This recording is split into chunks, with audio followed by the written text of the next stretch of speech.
You actually think she matters? David's laughter bled through the heavy oak door, thick with expensive bourbon and cruelty. Lisa is convenient. A sweet, compliant Luna to parade in front of the pack elders. But Chloe? Chloe is pure fire. She gives me what I actually need. Lisa doesn't even know I was at Chloe's apartment the night of our anniversary. Another man chuckled, the clinking of crystal glasses ringing out. And the wife doesn't suspect a thing, Alpha? Not a damn thing. She's too busy agonizing over paint swatches for a nursery we don't even need. Outside the study, Lisa pressed a trembling hand over her mouth. Her other hand instinctively curling protectively over her flat stomach. She was 10 weeks pregnant, and in 30 seconds, her entire marriage had turned to ash. The corridor felt suddenly cavernous, the air freezing in Lisa's lungs. She didn't gasp. She didn't cry out. The survival instincts of a woman who had just had her heart ripped from her chest demanded absolute, suffocating silence. She took one step backward. The thick Persian runner muffled the sound of her bare feet. Behind the door, the men's voices dissolved into a low murmur about shipping logistics and pack territories. But Lisa was deaf to it. The only sound in the world was the rushing of her own blood and the ghostly echo of David's laughter. A nursery we don't even need.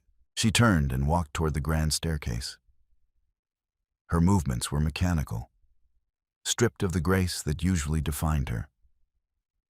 With every step ascending to the third-floor master suite, the invisible tether that connected her soul to David's, the sacred mate bond he had spent 3 years swearing was his salvation, began to rot. It didn't snap cleanly. It frayed, snapping strand by agonizing strand, sending jolts of phantom physical pain through her ribs. Entering the master suite, Lisa locked the heavy mahogany door behind her. The room was a monument to their wealth and supposed love. Floor-to-ceiling windows overlooked the glittering skyline of the city and the dense private forest that surrounded the Alpha King's estate. It was a beautiful cage. She walked past the massive king-sized bed, ignoring the rumpled silk sheets that still smelled faintly of his cedarwood soap. Instead, she moved straight to the walk-in closet. Chloe. The name tasted like poison. She knew Chloe.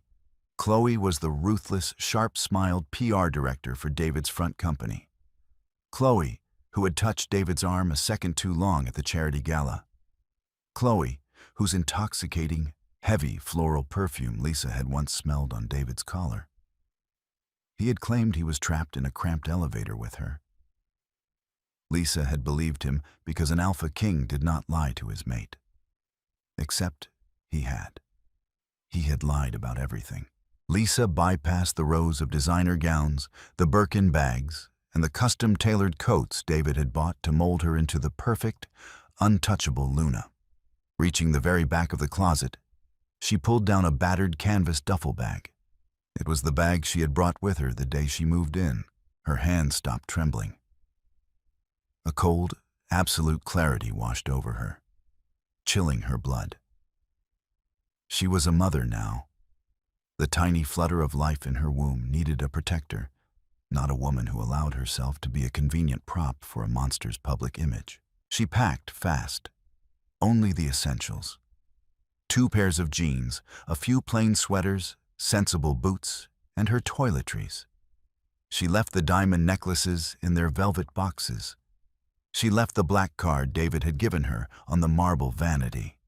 She didn't want his money. It was tainted. From the false bottom of her jewelry box, she retrieved the emergency cash she had quietly hoarded over the last year. A subconscious safety net she had built without fully understanding why. $10,000 in crisp bills? Enough to disappear. Moving to the bathroom, Lisa opened the medicine cabinet. She reached past her vitamins and pulled out a small, airtight jar hidden behind the bandages. Dried wolfsbane. It was toxic to their kind in large doses, but in small amounts, It masked a scent completely. She crushed the dried petals between her fingers, ignoring the stinging burn on her skin, and rubbed the bitter dust onto her pulse points. Her wrists, her neck, the hollow of her throat. The physical pain was immediate. Her vision blurred as her wolf whimpered in distress, but the wolf's bane violently severed the immediate sensory connection to David. If he tried to track her scent, he would find nothing but dead leaves. She walked back to the center of the bedroom. She looked at her left hand. The 3-carat diamond caught the dim light, throwing fractals across the ceiling. Lisa slowly slid the engagement ring and the simple platinum wedding band off her finger. She placed them on his pillow. No dramatic note, no tear-stained letter of accusation. Silence was the only weapon she had left, and she intended to let it deafen him. Zipping the duffel bag, Lisa slung it over her shoulder. She touched her stomach one last time, a silent promise to the child within. He doesn't need us, but I need you. We are leaving. The midnight rain lashed against the massive stone walls of the compound. A stroke of immense luck. The torrential downpour would wash away any residual scent the wolf's bane failed to mask, and the deafening thunder covered the sound of her footsteps. Lisa avoided the main elevators and the grand foyer. She knew the security rotations intimately. As Luna, she had made it her business to know the names, faces, and schedules of every guard, maid, and driver in the pack. It was a trait David had patronizingly called quaint. But tonight, it was her salvation. She slipped down the narrow, dimly lit service stairs, her rubber-soled boots making no sound against the concrete. She reached the subterranean level, moving toward the delivery bay. This entrance was meant for caterers and staff.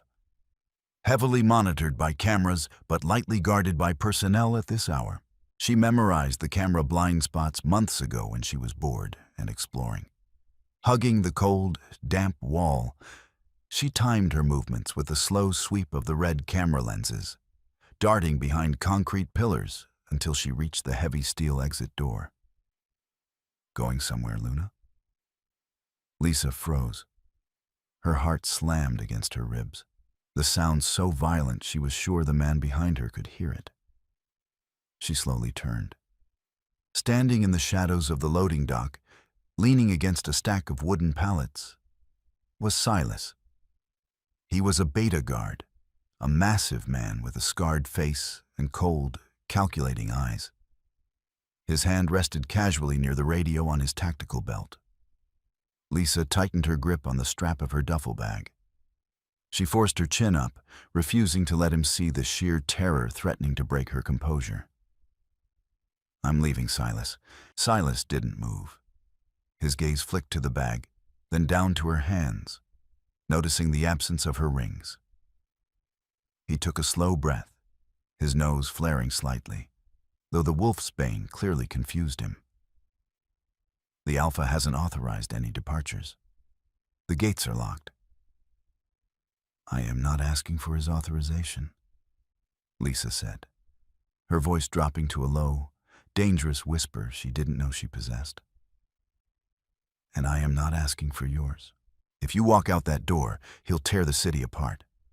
And if he finds out I let you go. Silas shook his head, a grim shadow passing over his face. I am a dead man. Lisa stepped closer, closing the distance between them. She didn't use her rank. She used her humanity. 3 months ago, your younger sister needed an experimental surgery. The pack insurance denied it. David refused to dip into the discretionary fund. Silas's jaw tightened. And you paid for it out of your private account, anonymously. But I knew.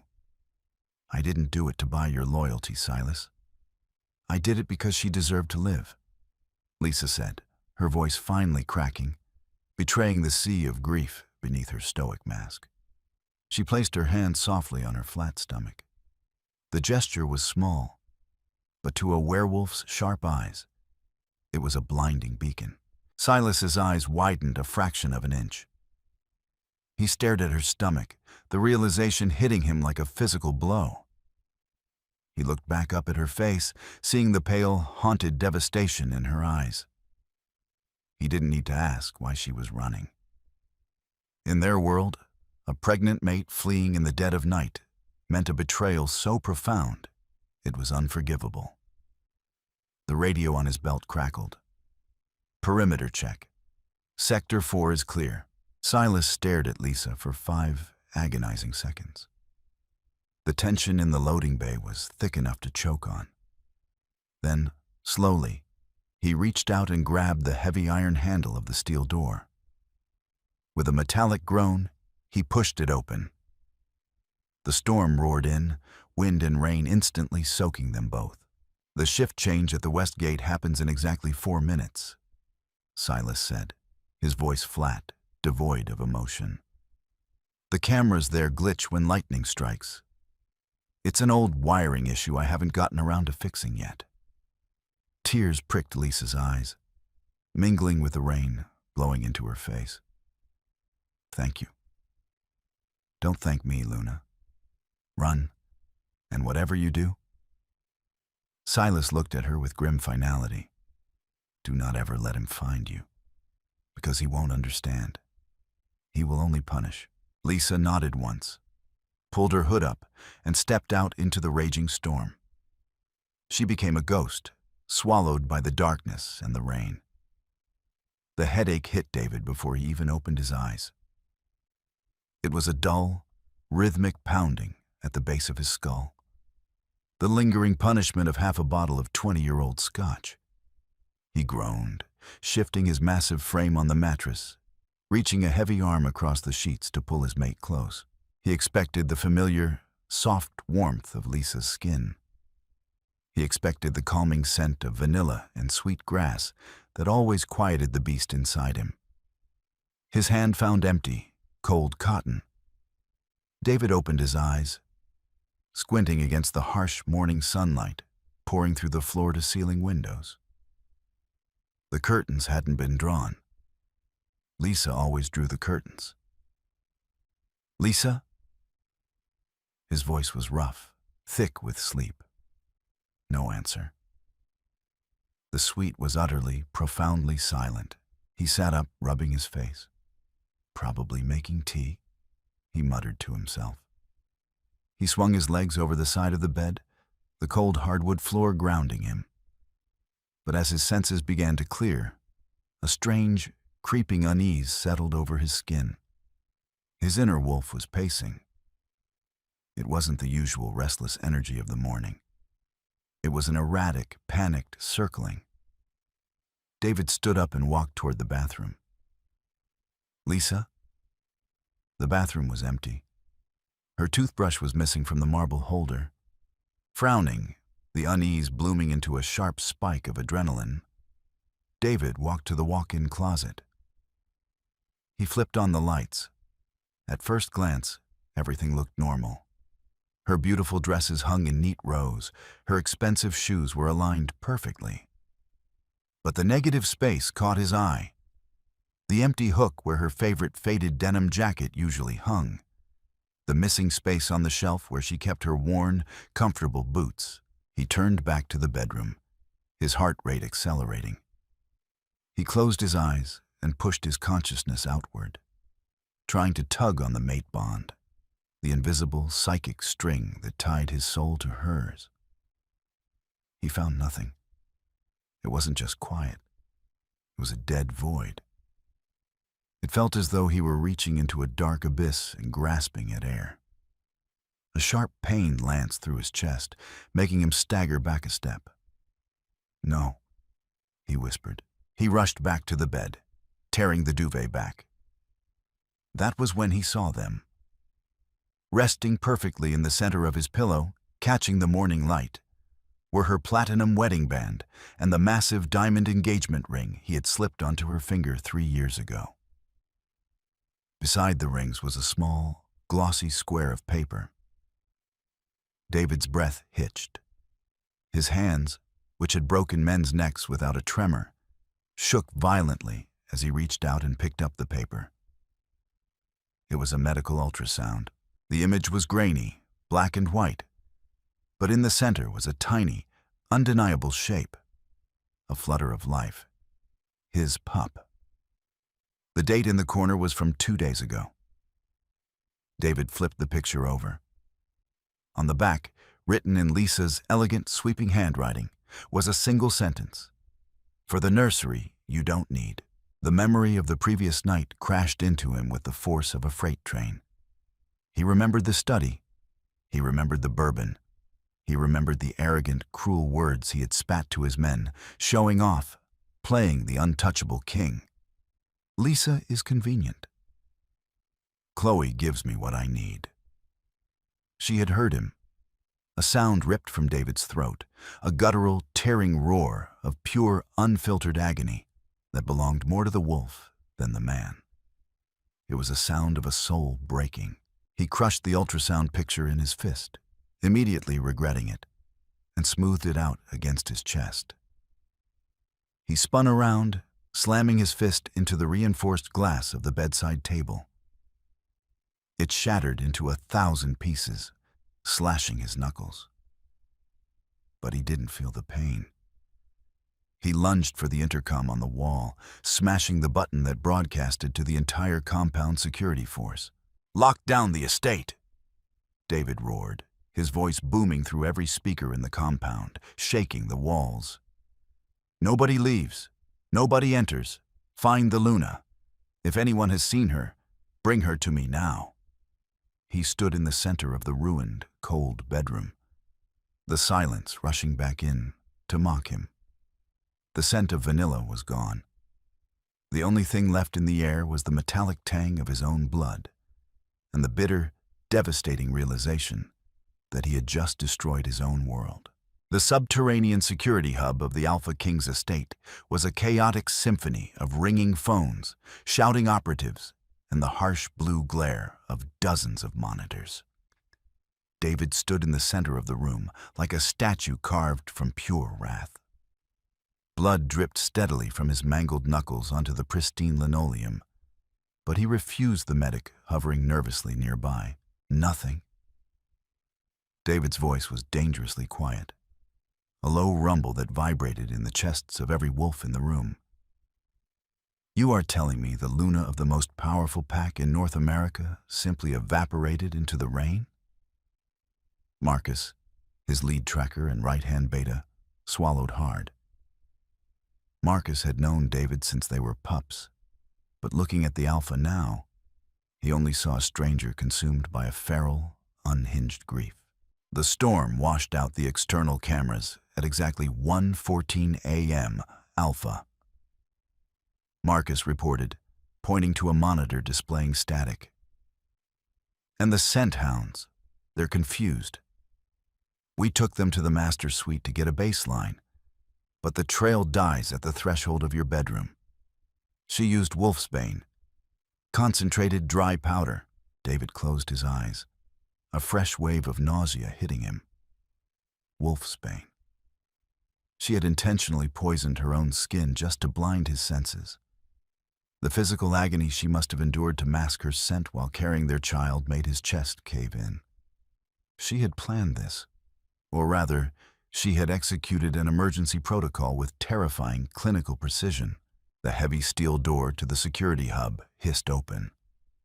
The sharp, cloying scent of heavy floral perfume cut through the sweat and ozone of the room. Chloe stepped in, wearing a sleek crimson trench coat over her designer sleepwear. Her perfectly styled hair was damp from the rain, and her lips were painted a bold, defiant red. She surveyed the frantic room with a mixture of confusion and annoyance. "David, darling, what on earth is going on?" Chloe purred, walking toward him, her heels clicking sharply against the floor. "The guards practically shoved me into my car when I arrived. Is there a threat to the compound?" The entire room went dead silent. The operative stopped typing. Marcus took a slow, deliberate step backward. David slowly turned his head to look at her. The woman who, mere hours ago, He had used to stroke his own ego, the woman who was pure fire. Looking at her now, under the harsh fluorescent lights, she looked entirely synthetic. Her perfume, which he had previously found intoxicating, now smelled like rot and deception. It smelled like the weapon he had used to murder his own marriage. "Get out!" David snarled, his eyes flashing a vibrant, unnatural gold. Chloe stopped, her confident smile faltering. "Excuse me? David, I came to make sure you were—" I said, "Get out!" The roar was deafening, cracking the glass of the nearest monitor. David closed the distance between them in a blur of motion, stopping mere inches from her face. His chest heaved. "If I smell your perfume in this territory again, I will forget the laws of the council, and I will tear you apart myself. You are fired. You are exiled. Leave." Chloe's face drained of color. She opened her mouth to argue, but the sheer, murderous intent radiating from the Alpha King choked the words in her throat. She stumbled backward, nearly tripping over her own heels, and fled the room. David didn't watch her leave. He turned back to the monitors, his breathing ragged. "Marcus, pull the financial records, every credit card, every bank account, every offshore trust in her name. Find where she bought a bus ticket, a plane ticket, a tank of gas. I don't care if it takes every hacker in the pack. Find my wife, Alpha." Marcus said softly. "The financial department already checked. Her accounts haven't been touched. Her black card is upstairs on her vanity. She didn't take a dime." David gripped the edge of the console, his knuckles turning white, the fresh wounds reopening and bleeding freely.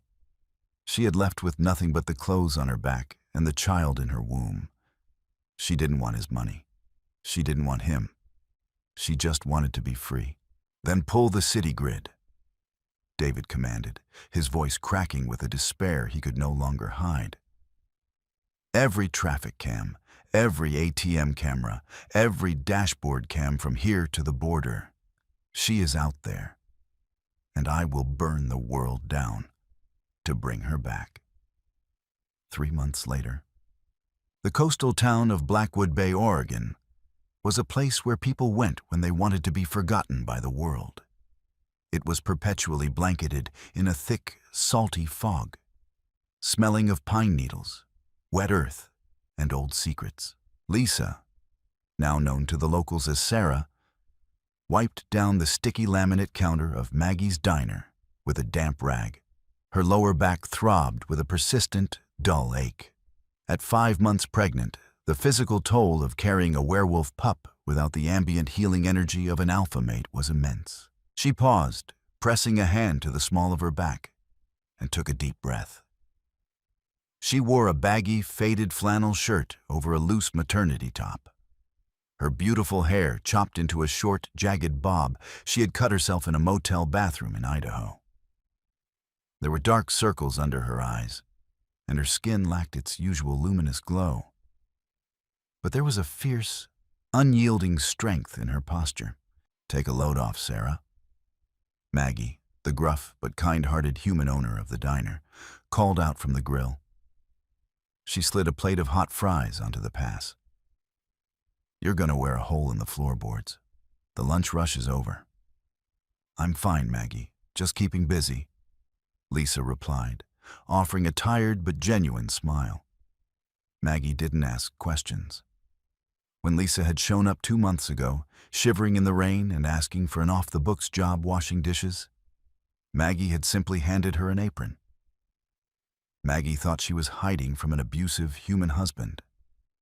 Lisa let her believe it. The truth was infinitely more dangerous. The bell above the diner door jingled. Lisa stiffened instinctively. Even without her pack, her heightened senses remained. The air in the diner shifted. The scent of damp wool and stale coffee was suddenly pierced by something sharper: musk, wet stone, and copper. A wolf. Lisa kept her head down, her heart hammering against her ribs as a tall, broad-shouldered man took a seat in the back booth. He wore a heavy canvas jacket and a baseball cap pulled low over his eyes.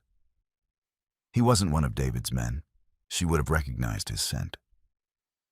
But he was an alpha, a rogue, perhaps, or a traveler passing through neutral territory. Panic, icy and sharp, clawed at Lisa's throat. She was essentially an omega now, pregnant and unprotected. In the hierarchical world of wolves, she was incredibly vulnerable. Worse, if he caught her scent, he might recognize her as the missing Luna of the Eastern King. The bounty David had secretly placed on her head through the underworld networks was rumored to be astronomical. She retreated to the cramped employee bathroom.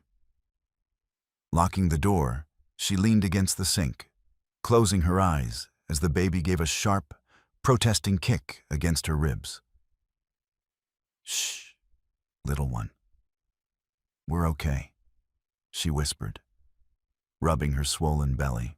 Her hands shook as she opened her locker and retrieved a small, unlabeled spray bottle. It was a diluted, liquid version of the wolfsbane concoction. It was agonizing to use, seeping into her pores and making her feel physically ill. But it was the only thing keeping them hidden. She sprayed it on her neck and wrists, wincing as a mild burning sensation flared across her skin.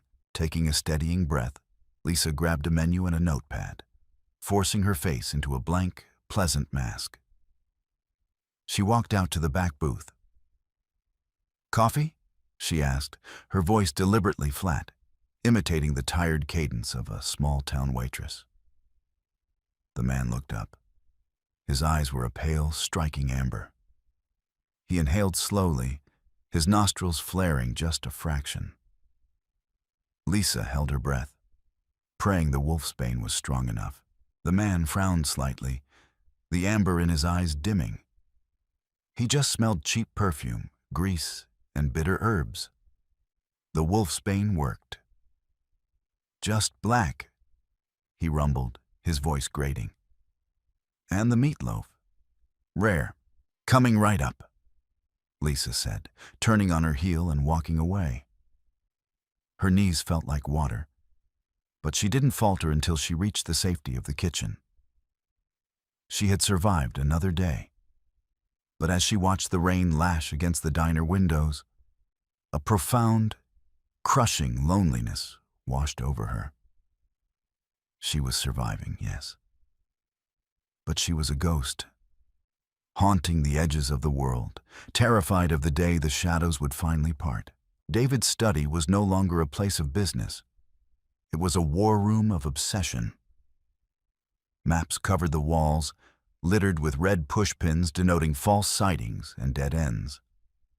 Stacks of printed security footage, financial logs, and underworld intelligence reports covered the mahogany desk. The room smelled of stale coffee, burnt adrenaline, and the sharp, acidic tang of a wolf losing his mind. It had been 3 months, 92 days of pure, agonizing silence. The pack was suffering. Without a Luna, the internal social structure was fraying. Territory disputes that Lisa used to negotiate with grace were now ending in bloodshed. David was ruling with an iron, merciless fist, terrifying his own people. He hadn't slept a full night since she left. Every time he closed his eyes, he saw the ultrasound picture resting on his pillow. The heavy oak door creaked open. Marcus stepped in, looking exhausted. He carried a single manila folder. "Alpha," Marcus said cautiously. "I need you to look in this. It's irregular." David didn't look up from the map of the Midwest he was staring at. "If it's another false sighting of a pregnant brunette in Chicago, throw it in the fire." "It's not a sighting, Alpha. It's an internal audit." Marcus stepped closer, placing the folder on the desk. "You asked me to review every anomalous movement within the compound on the night she left. I dug into the guard rotations." David's head snapped up, his eyes bloodshot and intense. And? The Westgate camera glitch? The one we chalked up to the lightning strike? Marcus opened the folder, revealing a maintenance log. It didn't short out.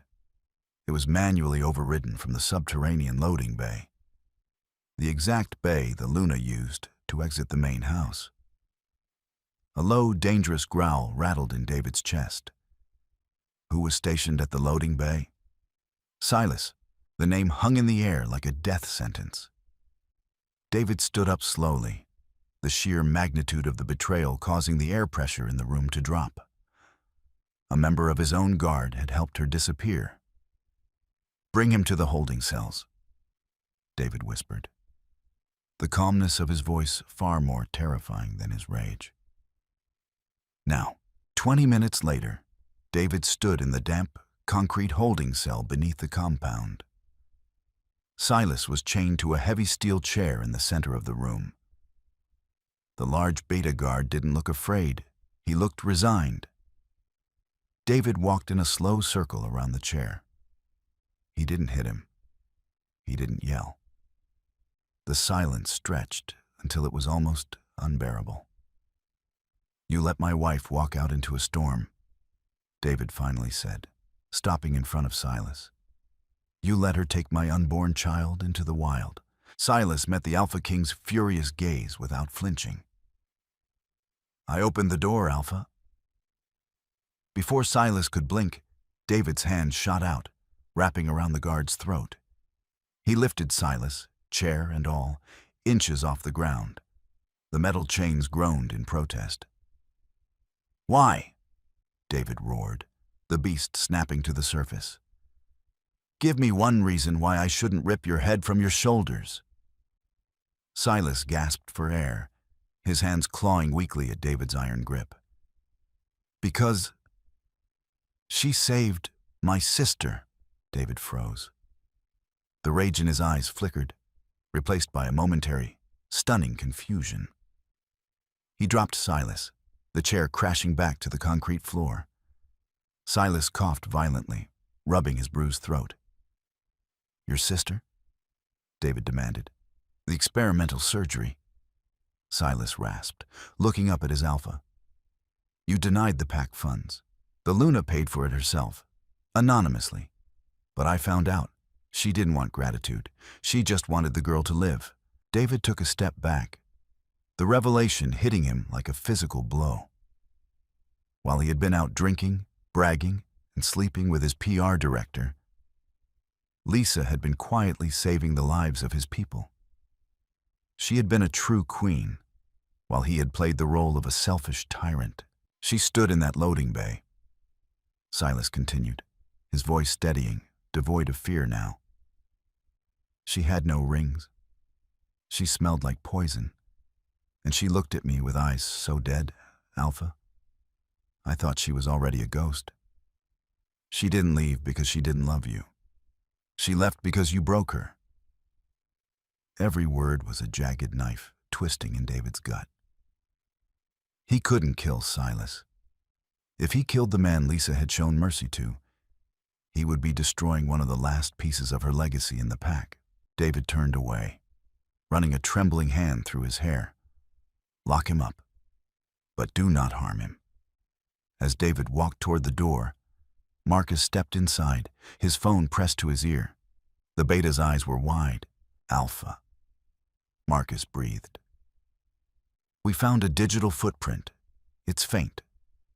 But the web crawlers flagged a pharmacy database in Oregon. Someone matching Lisa's physical description, paying in cash under the alias Sarah Hughes. Just filled a prescription for high-grade prenatal vitamins. The specific brand her private pack doctor recommended." David stopped dead. The void in his chest suddenly flared with a terrifying, absolute heat. "Oregon," David said, the word tasting like a vow. "Prepare the jet." The fog rolling off the Pacific Ocean was thick enough to swallow a man whole. It clung to the weathered siding of Blackwood Bay's storefronts and choked the narrow streets in a damp, gray grip. David stepped out of the black SUV, his boots splashing silently into a shallow puddle. Behind the tinted glass, Marcus sat with his hands on the steering wheel, waiting for the command to deploy the security detail. David raised a single hand, his fingers splayed. Hold. He needed to do this alone. If he brought an army to her doorstep, she would only see the tyrant she had fled. He closed his eyes and breathed in deeply, filtering through the overwhelming scent of brine, dying fish, and wet asphalt. And then he caught it. It was incredibly faint, masked beneath layers of artificial pine cleaner and the acrid burn of cheap coffee. But it was there. Vanilla, sweet grass, and layered beneath it, a scent that made David's knees threaten to buckle. The rich, warm, unmistakable scent of milk and life. The scent of his growing child. He followed the invisible thread down Main Street. His heart, which had been a cold, dead weight in his chest for 3 months, began to beat with a violent, erratic rhythm. He stopped in front of a slightly dilapidated building with a flickering neon sign that read Maggie's Diner. David placed his hand on the tarnished brass handle of the door. He was the Alpha King of the East. He had negotiated treaties with ancient, bloodthirsty pacts, dismantled rogue syndicates, and built a corporate empire worth billions. Yet, standing outside this greasy spoon in the middle of nowhere, he was terrified. He pushed the door open. The little brass bell above it jingled cheerfully, a sound entirely at odds with the gravity of the moment. The diner was mostly empty, save for a trucker asleep in a corner booth. David's eyes swept the room, bypassing the checkered floors and the spinning pie case, locking instantly onto the figure standing behind the counter. Lisa had her back to him, reaching up to wipe down the espresso machine. She was wearing an oversized flannel shirt, but the fabric pulled taut across her midsection, revealing the undeniable rounded curve of a 6-month pregnancy. David's breath hitched, a ragged, ugly sound that echoed in the quiet diner. Lisa froze. The rag in her hand slipped, tumbling to the floor. She didn't turn around immediately. He could see the rigid tension seizing her shoulders, the way her spine locked into absolute stillness. The wolfsbane was heavy on her, stinging David's nose, but her sheer terror spiked through the chemical barrier. Slowly, she turned. Her hair was short. The luminous waves he used to bury his face in hacked away. There were dark, bruising shadows beneath her eyes, a testament to the agonizing physical toll of carrying a wolf pup without her mate's protective aura. But her eyes, they weren't filled with the gentle, yielding love he remembered. They were shards of black ice. "Lisa," David choked out. His voice broke on the 2 syllables. He took a step forward, raising his hands in a gesture of surrender. Lisa didn't back away. She stood her ground behind the laminate counter, placing one hand protectively over the crest of her swollen belly. "My name is Sarah," she said, her voice a flat, deadened monotone. "And the diner is closed. You need to leave." The absolute lack of emotion in her voice was more devastating than if she had screamed at him. She was looking at him not as her mate, not as the father of her child, but as a dangerous predator who had wandered into her sanctuary. "Please," David whispered, stopping a few feet from the counter. He looked down at her stomach, fresh tears welling in his eyes. "Please, Lisa. I've looked everywhere. I haven't slept. I fired Chloe the night you left. I banished her. I didn't mean any of it. I was a stupid, arrogant fool trying to impress a room full of sycophants. I am sure Chloe will find another position." Lisa replied coldly. She didn't blink. "And your ego is intact. So, as I said, leave." David dropped to his knees. The thud of his heavy frame hitting the linoleum made the coffee cups on the counter rattle. He didn't care about his pride. He didn't care about the trucker waking up in the corner. He bowed his head, staring at the scuffed toes of her boots. "I am begging you," David said, his voice raw. "Come home. Let me take care of you. Let me fix this." "You can't fix what is already ash, David," Lisa said softly, the first crack of emotion showing in her voice. "Now get up, before you embarrass yourself further." "Hey!" A harsh, gravelly voice barked from the kitchen doorway. Maggie emerged, her apron stained with grease. In her hands, gripped with terrifying, practiced ease, was a double-barreled shotgun. She aimed it squarely at David's chest. "The lady said the diner is closed, mister," Maggie growled, her human heart beating with frantic bravery. "And she said her name is Sarah. I suggest you get your knees off my floor and walk out that door before I put a hole in you the size of a dinner plate." David slowly raised his head. His eyes flared a brilliant, dominant gold, his wolf rising to the surface at the physical threat. A low, rumbling growl vibrated in the air, making the silverware rattle. "David, don't!" Lisa snapped, stepping slightly in front of Maggie. Her voice carried the sharp, authoritative crack of a Luna. David instantly snapped his jaws shut, swallowing his pride and his beast. He slowly stood up, keeping his hands visible. He could snap the shotgun like a twig and tear the human apart before she pulled the trigger. But he saw the absolute terror and disgust in Lisa's eyes at the mere display of his dominance. "I'm not going to hurt anyone, Maggie," Lisa said softly, though she didn't take her eyes off David. "He's just leaving." "I'm not leaving without you," David said, his jaw locked tight. "You are pregnant with my heir. You are unprotected in neutral territory. Do you have any idea how dangerous it is for you here?" "The only danger I've ever faced was living in your house," Lisa fired back, her composure finally cracking, revealing the simmering fury beneath. "You think you can just show up here, drop to your knees, and erase what you did, erase what you said." "I was a fool," David pleaded. Before he could take another step, the bell above the door jingled violently. The heavy, suffocating scent of ozone and wet decay flooded the diner. David spun around, his instincts screaming. 3 men stepped out of the fog and into the diner. At the center was the broad-shouldered man with the amber eyes who had eaten meatloaf in the booth the week prior. Flanking him were 2 massive, scarred enforcers. They weren't just rogues. The intricate brands on their necks marked them as the Blood Iron Syndicate, ruthless, untethered mercenaries. The leader smirked, his amber eyes flicking from David to Lisa's swollen belly and then back to David. Well, the mercenary alpha drawled, a sick grin twisting his face. "I thought the trail was cold. But look what we have here.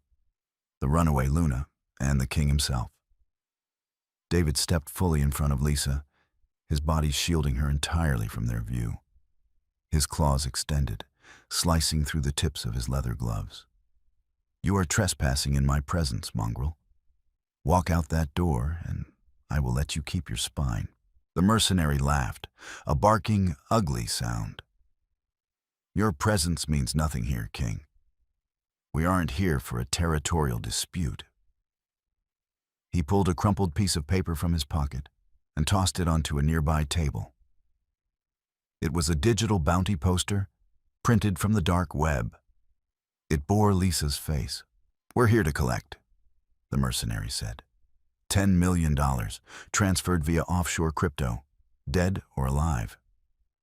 Though, considering the cargo she's carrying, we figured you'd pay double if we brought her back breathing. The blood drained from David's face. His heart stopped. Behind him, Lisa gasped. She looked at the paper, then up at David's back. "You." Her voice was a horrified, breathless whisper. You put a bounty on me? No. Lisa, no! David spun to face her, pure panic seizing his features. When I found you were gone, I was out of my mind. I told the underworld brokers to find you at all costs. I offered a reward for information. I swear to the moon, I never said dead or alive. They twisted the contract. Does it matter? Lisa whispered, tears finally spilling over her lashes. You unleashed monsters on your own wife and child because you couldn't control your rage. Touching domestic dispute. The mercenary interrupted, his eyes flashing wolf yellow. But we have a schedule to keep. Grab the pregnant one. If the king gets in the way, kill him. The diner erupted into chaos. David roared, a sound that shattered the front windows, and lunged. He met the two massive enforcers mid-stride. He caught the first one by the throat, using his momentum to slam the man's skull through the solid oak of the front counter. Wood splintered, and coffee beans rained down like shrapnel. The second enforcer tackled David around the waist, driving him into the spinning pie case. Glass exploded outward. David felt a heavy fist slam into his ribs, cracking bone, but the pain only fueled the feral, protective rage boiling in his blood. He drove his elbow down into the mercenary's spine, hearing a sickening crunch. Get out the back! David screamed over his shoulder to Lisa and Maggie. Maggie was frozen in shock, her human mind unable to process the sheer speed and violence of the werewolves. Lisa grabbed the older woman's arm, hauling her toward the kitchen swinging doors. The mercenary alpha didn't engage David. He slipped past the brawl, his eyes locked on Lisa. He vaulted over the ruined counter, landing directly in her path. Not so fast, sweetheart. The alpha sneered, reaching out a massive hand to grab her hair. Lisa didn't cower. She didn't scream, the maternal instinct overriding her terror. She reached into the deep pocket of her flannel shirt, pulled out the small glass spray bottle of concentrated wolfsbane, and sprayed it directly into the mercenary's amber eyes. The man shrieked, a horrific, high-pitched howl of absolute agony. The toxic herb burned his corneas like acid. He staggered backward, clawing at his own face, blindly thrashing against the kitchen doorframe. David, having dispatched the second enforcer, saw the alpha threatening his mate. A primal dark shadow consumed him. He crossed the room in a blur, wrapping his massive arms around the blinded mercenary's waist. With a guttural roar, David hoisted the man into the air and slammed him down through the center of a heavy dining table. The table snapped in half. The mercenary didn't move again. Silence fell over the diner, broken only by the hiss of a busted steam pipe and the heavy, ragged breathing of the Alpha King. David stood amidst the wreckage, bleeding heavily from a gash on his forehead, his knuckles shredded. He looked at Lisa. He had fought off the monsters. He had protected her. He desperately waited to see a flicker of gratitude, a softening in her eyes that meant she understood he would die for her. Lisa stood in the kitchen doorway, panting slightly, still holding the empty bottle of wolfsbane. She looked at the bodies. Then she looked at David.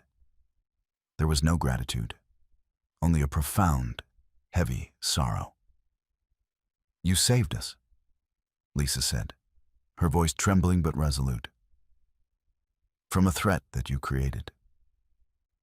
David winced, the words hitting him harder than any fist. Lisa, I am so sorry. I know you are, she said, stepping over the debris to reach the first aid kit mounted on the wall. She pulled out a towel and tossed it to him. Press that to your head. David caught the towel, staring at her in desperation. Come home. Please. The pack is falling apart without you. I am falling apart without you. Lisa wrapped her arms around her stomach. I am not returning to a cage, David. I am not going back to a life where I am a convenient prop for your image or a piece of property you put a bounty on. when she displeases you. I will change everything, David swore, taking a step toward her. I'll step down from the council. I'll fire the staff. We can build a new house. Anything. Lisa shook her head slowly. You can't buy your way out of a broken trust. I don't want a new house. I want a man who respects me when no one else is in the room. I want a father for this child who doesn't solve his problems with cruelty and rage. Then tell me what to do, David begged, his voice breaking completely. Tell me how to earn you back. Lisa looked at the ruined diner, then out at the foggy street. You go back to the east.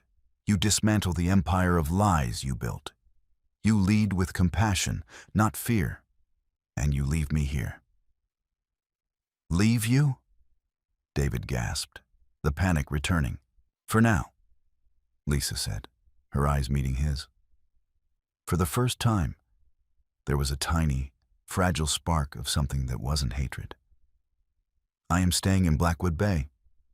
I have a life here. If you want to be a part of it, you can visit. You can prove to me, day by day, that you are the mate the moon goddess intended you to be. But I am not your Luna right now. I am just a mother protecting her child. David stared at her, the reality of her terms sinking in. It was a humiliating, agonizing path.